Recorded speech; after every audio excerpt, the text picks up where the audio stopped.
नमस्कार, between the lines with नीलू रंजन में आपका स्वागत है। आज हम बात करेंगे नक्सल विरोधी अभियान की। कोरगट्टा की जो पहाड़ियां थी उस पे जो सफल अभियान हुआ, तिरंगा फहराया गया, तो एक तरह से नक्सल का जो अंतिम किला था, जो अजय किला जिसको बोलते थे कि वहां कोई आ नहीं सकता है, वो भी ध्वस्त हो गया। आखिर पिछले 1.5 साल में, या यूं कहें कि पिछले 5 साल में जब से अमित शाह आए हैं, तो क्या ऐसी नीति रही और 1.5 साल में उसमें इतनी तेजी क्यों आई? क्या सटीक रणनीति थी जिसके कारण 1.5 साल के अंदर अंदर नक्सलियों के पैर उखड़ गए, नक्सली भाग खड़े हुए, छोटे छोटे टुकड़ों में बट गए। यहां तक कि जो बटालियन नंबर 1 उनका था, जो सबसे मजबूत बटालियन माना जाता था, जिसका हेड कभी हिडमा हुआ करता था, वो बटालियन भी बिखर गया। आखिर नक्सली भागने पे कैसे मजबूर हुए और अमित शाह की क्या रणनीति थी, इसको समझना पड़ेगा। क्योंकि अगर इसे समझेंगे तो नक्सलवाद के खिलाफ जो अभियान है उसमें अभी तक सफलता क्यों नहीं मिल रही थी और अब जाके सफलता क्यों मिली, ये समझ में आ जाएगा। और नक्सलियों की क्या कमजोरी रही, नक्सली कहां मात खा गए, ये भी समझ में आएगा। दरअसल अगर इस पूरी चीजों को समझेंगे तो जो नक्सलवाद है वो बहुत लंबे समय से है। 67 में नक्सलवादी से शुरू हुआ था और बाद में वहां उसका दमन हुआ, वहां से लोग भागे और फिर बिहार, झारखंड, उड़ीसा, छत्तीसगढ़, मध्य प्रदेश, उत्तर प्रदेश, महाराष्ट्र, आंध्र प्रदेश, हर जगह फैल गए। यहां तक कि छोटे छोटे गुट जो है कर्नाटक और केरल में उनके बने थे। लेकिन जो नक्सल का जो सबसे बड़ी ताकत के रूप में सामने आया, वो 2004 में सामने आया, जब 2 बड़े गुट, एक पीडब्ल्यूजी था, पीपुल्स वार ग्रुप जो था वो आंध्र प्रदेश का था, और एमसीसी जो ग्रुप था, मार्क्सिस्ट कोऑर्डिनेशन कमेटी, ये झारखंड का था। ये दोनों मिलकर के जो सीपीआई जो है माओवाद, भारत की कम्युनिस्ट पार्टी माओवादी करके इन्होंने इसका गठन किया और ये बहुत ही ताकतवर गुट के रूप में सामने आया। 2006 में उस वक्त जो प्रधानमंत्री थे मनमोहन सिंह ने इस नक्सलवाद को आंतरिक सुरक्षा के लिए सबसे बड़ी चुनौती करार दिया था। यानी कि आंतरिक सुरक्षा को सबसे ज्यादा बड़ी चुनौती इसी से थी। और 2007 में जो नक्सली थे, माओवादी थे, वो बिहार के जमुई में उन्होंने कांग्रेस करके वो दिखा दिया कि वो अपने पार्टी का कांग्रेस जो है, संगठन का कांग्रेस कर सकते हैं, उसमें प्रस्ताव पारित कर सकते हैं और पूरे देश से नक्सली, वहां बड़े बड़े नेता जुटे भी थे। यह एक बड़ी चुनौती के रूप में सामने आई थी। उसके बाद पी चिदम्बरम ने शुरू किया कि नक्सल के सफाई का अभियान शुरू किया।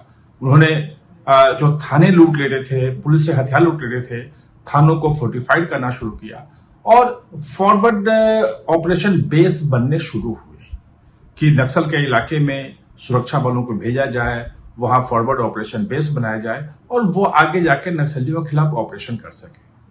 लेकिन 2014 तक अगर देखेंगे तो केवल 64 जो है एफओबी बने थे, फॉरवर्ड ऑपरेशन बेस बने थे। यानी और उस फॉरवर्ड ऑपरेशन बेस से जब सुरक्षा कर्मी, सीआरपीएफ के जवान अंदर जाते थे ऑपरेशन करने के लिए और लौटते थे, तो वो नक्सलियों के जो शिकार बन जाते थे।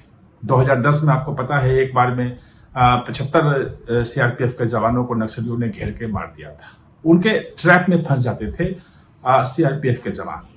और ऐसे 10, 20, 26 ऐसे बहुत सारी बारातें हुई हैं जिसमें सीआरपीएफ के सुरक्षा बल के जवान मारे गए हैं, उनकी गाड़ियां जो हैं आईडी से उड़ा दी गई हैं।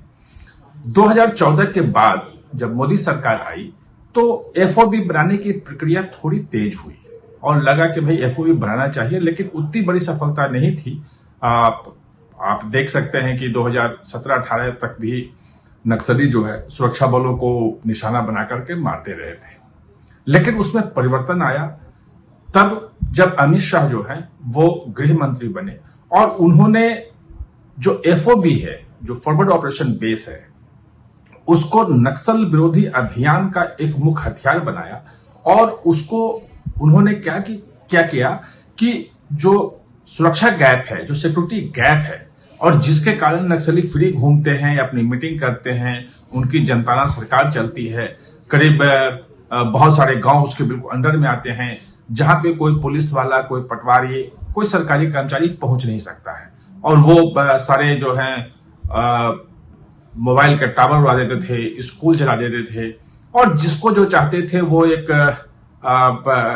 सजा देते थे, मार देते थे, मुखबिर कह के लोगों को सजाते थे, मतलब हत्या कर देते थे लोगों की, और जनता डर से कुछ बोलती नहीं थी। लेकिन अमित शाह ने जो किया वो कि फॉरवर्ड बेस जो है, फॉरवर्ड ऑपरेशनल बेस जो है एफओबी, उसका एक ग्रिड बनाया और धीरे धीरे आगे बढ़ते गए। और उनकी पूरी रणनीति ये रही कि हर 5 किलोमीटर के दायरे पे एक फॉरवर्ड ऑपरेशनल बेस बन जाए, ताकि अगर कहीं ऑपरेशन होता है तो आसपास से उनको मदद पहुंचाई जाए। मैंने ऐसे कई एफओबी का दौरा भी किया है, सिर्फ एफओबी नहीं था वहां पे। अब जो एफओबी है उसमें आपके बड़े बड़े जो है स्नाइपर गन भी हैं, जो 1 किलोमीटर 200 किलोमीटर तक मार कर सकते हैं। उसमें जो है वो बख्तरबंद गाड़ियां भी हैं जो रखा गया है, और उसमें ड्रोन्स भी हैं। एक ड्रोन 25 किलोमीटर तक चक्कर लगा सकता है, और नीचे पिन पॉइंट बहुत नीचे तक का वो सब कुछ आपको दिखता है कि नीचे अगर बकरी भी घूम रही है तो नजर आता है, और 1 किलोमीटर की ऊंचाई पे उड़ता है, यानी कि उसको कोई बंदूक से भी नक्सली चाहे तो उसे निशाना नहीं बना सकते हैं, राइफल से भी उसको नहीं गिरा सकते हैं। ऐसे सारे के सारे ऑपरेशनल बेस जो है वो सब में व्यवस्था की गई, और उसके बाद ऑपरेशन शुरू किया। लेकिन सबसे निर्णायक जो लड़ाई शुरू हुई वो शुरू हुई 21 जनवरी 2024 को। 2023 में दिसंबर में वहां पे नई सरकार बनी, विष्णुदेव साय की भाजपा की सरकार आई, और 21 जनवरी को अमित शाह ने वहां एक बहुत बड़ी बैठक ली, और बैठक में पूरी रणनीति तय की गई कि नक्सलवाद का सफाया करना है। और वो रणनीति इतनी सटीक थी कि उस वक्त जो उन्होंने कहा था कि अगले 2.5 साल 3 साल में हम पूरी तरह से नक्सलियों को खत्म कर देंगे, लेकिन वो इतनी ज्यादा उसमें सफलता मिलने लगी, वो इतनी तेजी से फॉरवर्ड बेस आगे बढ़ने लगे कि जब अगस्त में रायपुर में फिर एक बैठक थी तो अमित शाह ने डेट तय कर दी कि अब 31 मार्च 2026 तक देश से नक्सली साफ हो जाएंगे। और आप देखेंगे कि 2024 में बड़ी संख्या में नक्सली मारे गए, सुरक्षा बलों को बहुत कम नुकसान हुआ। 300 के आसपास नक्सली मारे गए थे, 900 के आसपास नक्सलियों आत्मसमर्पण किया था, और ऐसे ही लगभग 850 के आसपास नक्सली जो है वो पकड़े भी गए थे। यानी कि इतनी बड़ी सफलता थी कि पहली बार लगा कि नक्सली बैकफुट पे है। और इस साल भी उन्होंने ये कहा कि कम से कम 85 और इस साल बनाने हैं एफओबी, जो नक्सलियों को पूरे इलाके में, और उससे नक्सली का जो पूरा का पूरा जो एरिया है, वो सिक्योरिटी गैप जो है वो भर जाएगा। और सिक्योरिटी गैप एक बार भर गया तो नक्सलियों को घूमने फिरने की कहीं कोई जगह नहीं मिली। लेकिन उसमें यह बात थी कि 3 जगह जो मेन था वो उनका ऐसा बेस था, ऐसा किला था कि जहां पुलिस पहुंच नहीं सकती है, जहां पे चारों तरफ से माइंस लगे हुए थे, और नक्सलियों को पता था कि कहां माइंस है, कैसे रास्ते से हम वहां जाएंगे। इसमें एक चक्रबंधा पहाड़ था, बिहार में गया के पास है, एक बूढ़ा पहाड़ है जो झारखंड में है, और तीसरा जो है ये कुरकट्टा की जो पहाड़ियां हैं, ये कुरेगट्टा वाली पहाड़ी है ये वाला। तो सबसे पहले जो 24 में जो खत्म किया गया, 23 में इनफैक्ट ही खत्म किया गया, वो चक्रबंधा और बूढ़ा पहाड़। इंटेलिजेंस जुटा के पूरे पहाड़ को घेर के एक एक जो माइंस लगाए हुए थे, जो आईईडी बिछाया हुआ था, वो सबको एक एक के डिफ्यूज करके और ऊपर तक फोर्स पहुंची और उसको मुक्त करवा लिया। यानी कि वो सुरक्षित पनाहगाह जो उनका था वो खत्म हुआ। अब बात थी कि ये कैसे खत्म हो। अमित शाह ने साफ साफ कहा, एक बार की मीटिंग की मुझे ध्यान है कि उसमें सीआरपीएफ और तमाम लोगों की मीटिंग थी, और उन्होंने वो देना शुरू किया प्रेजेंटेशन कि देखिए इतने घट गई है संख्या, अब हमले इतने कम हो रहे हैं, इतने कम लोग मारे जा रहे हैं। तो बोले कि अगर आप सिर्फ अपने कैंपों में बैठे रहोगे तब तो कुछ होगा ही नहीं। आपको प्लान करना है कि एग्रेसिव होके कैसे हम प्लान करें, उनका हाइड आउट क्या है, उनके कहां कहां वो है, उनको घुस के मारना है। तो अगर आप देखेंगे पूरे गट्टा की जो पहाड़ी है जहां पे नक्सली था, उससे लगभग 7-8 किलोमीटर पहले जो कैंप बना, वो गलबम, जो ऑपरेशनल बेस बना, वो 2022 के अंत में बना था जाके। और उसके बाद इस साल उस पहाड़ी के चारों ओर जो है वो छत्तीसगढ़ के इलाके में 3 और कैंप जो है फरवरी और मार्च में लगाए गए। जब सुरक्षा का पूरा पूरा गैप वहां पे बढ़ गया, उसके बाद अंतिम ऑपरेशन शुरू किया गया कि अब उस पहाड़ी पे चढ़ना है और उसको खत्म करना है। उसमें अमित शाह ने साफ किया कि हमारे जवान अगर मरते हैं तो पहली बार वायुसेना के हेलीकॉप्टर का यूज किया गया, गोली चलाने के लिए नहीं यूज किया गया, क्योंकि अपने लोग हैं उन पे आप सेना का यूज नहीं कर सकते हैं। लेकिन अगर कोई जवान घायल होता है तो उनको लाने के लिए, अगर पहाड़ पे 5000 जवान जो है, वो बहुत बड़ा पहाड़ है, लगभग 60-70 किलोमीटर लंबा है और 5 से 20 किलोमीटर चौड़ा पहाड़ है, 1200 स्क्वायर वर्ग किलोमीटर फैला हुआ, इतना। और छोटी छोटी पहाड़ियां हैं, 250, तो उसमें प्राकृतिक केव है जो जिसमें वो रहते थे, और बहुत सारे हाइड आउट्स बनाए हुए थे उन्होंने। वहां पे लेथ मशीन से लेके तमाम चीजें रखी हुई थी, जिससे वो बंदूक बनाते थे, गोलियां बनाते थे, रॉकेट लॉन्चर बनाते थे, वो तमाम चीजें वहां पे फैक्ट्री, उनकी पूरी 3-4 फैक्ट्रियां चलती थी हथियारों बनाने की। और 2 साल का खाना रखा हुआ था। बटालियन नंबर 1 वहीं पे स्टेशन था, वहीं से वो निकल के ऑपरेशन करते थे और वापस वहीं जाकर छुप जाते थे, और वहां कोई जा नहीं सकता है।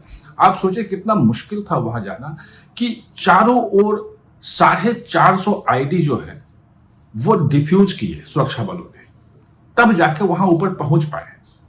और उसमें 18 जो है वो विस्फोट हुए आईडी में, जिसमें इनके 18 जवान घायल हुए, कुछ के पैर काटने पड़े हैं, इलाज सबका चल रहा है, मौत किसी की नहीं हुई। यह बहुत बड़ी सफलता है कि 21 दिन तक वहां पे ऑपरेशन चला। जो उनके हैं, ये मारे गए हैं, जो संख्या आई है वो 31 आई है। लेकिन जो सीआरपीएफ के जो वरिष्ठ अधिकारी हैं, उनका कहना है कि कम से कम 48 से 54 लोग नक्सली वहां मारे गए हैं। जो इंटेल, जो उनको जो इंटेलिजेंस की जो जानकारी मिल रही है, उससे ये पुष्टि हो रही है कि इतने लोग मारे गए हैं, और सब बिखर गए, सब कुछ भाग गए। तो अमित शाह ने जो रणनीति बनाई थी कि जिसमें नक्सलियों की जो मूवमेंट है, वो एक एक मूवमेंट का पता करना, उसमें इंटेलिजेंस की जानकारी जुटाना, उनके गतिविधियों के बारे में बिल्कुल पिन पॉइंट पता करना कहाँ है, और आगे बढ़ के उनके खिलाफ ऑपरेशन करना। एफओबी के सहारे पूरे सुरक्षा ग्रिड को, हर 5 किलोमीटर दायरे में कोई ना कोई एफओबी हो, वो उसको पूरा वहां पे खड़ा करना, और उनका जो वित्तीय जो है, जो पैसे आ रहे हैं, उसको बंद करना। आप देखेंगे 2019 के बाद ईडी के बहुत सारे केसेस हुए हैं, एनआईए के जो जितने भी नक्सल हमले होते हैं उसकी जांच एनआईए को दी जाती थी, और एनआईए और ईडी ने उनकी जो फंडिंग थी उसको बिल्कुल चौक कर दिया। और सीआरपीएफ, कोबरा बटालियन, बस्तरिया जो डिवीजन है, वो वहां के जो लोकल है, उनको जो बच्चों को भर्ती कर बनाया गया था, वो एग्रेसिवली उस पर टारगेट करने लगे। और अमित शाह एक एक ऑपरेशन का, एक एक चीज का खुद मॉनिटर करते थे। मुझे तो सीआरपीएफ के बड़े अधिकारी ने बताया कि भले पाकिस्तान के साथ जो है जंग शुरू हो गया था, सब तनातनी चल रही थी, सब कुछ हुआ था, वो सीसीएस की मीटिंग में थे, सब कुछ करते, लेकिन फिर भी हर दिन कम से कम 5-6 बार वो फोन करते थे और पूछते थे कि क्या स्थिति है, वहां पे जवानों को खाना मिल रहा है, नहीं मिल रहा है, पानी कितना मिल रहा है, गोलियां कितनी है, उससे गतिविधि कितनी है। और जो इंटेलिजेंस रिपोर्ट है, उसमें पूरे सभी राज्यों में हर जगह से कोऑर्डिनेशन बढ़ाने के लिए तपन डे का जो इंटेलिजेंस ब्यूरो के जो चीफ हैं, उनको वहां भेजा उन्होंने कि वहां जाके थे, एक दिन वो रहे। और जो डीजी सीआरपीएफ के थे, वो 19 से 21 अप्रैल को शुरू था ऑपरेशन, और 19 अप्रैल से लेके 11 मई तक, जिस दिन ऑपरेशन खत्म हुआ, तब तक लगातार रायपुर में थे और 2 बार पहाड़ी पे भी गए। यानी कि आगे बढ़ के लीड करना, जवानों का हौसला बढ़ाना, और तब जाकर के नक्सली जो है वो खत्म हो पाए।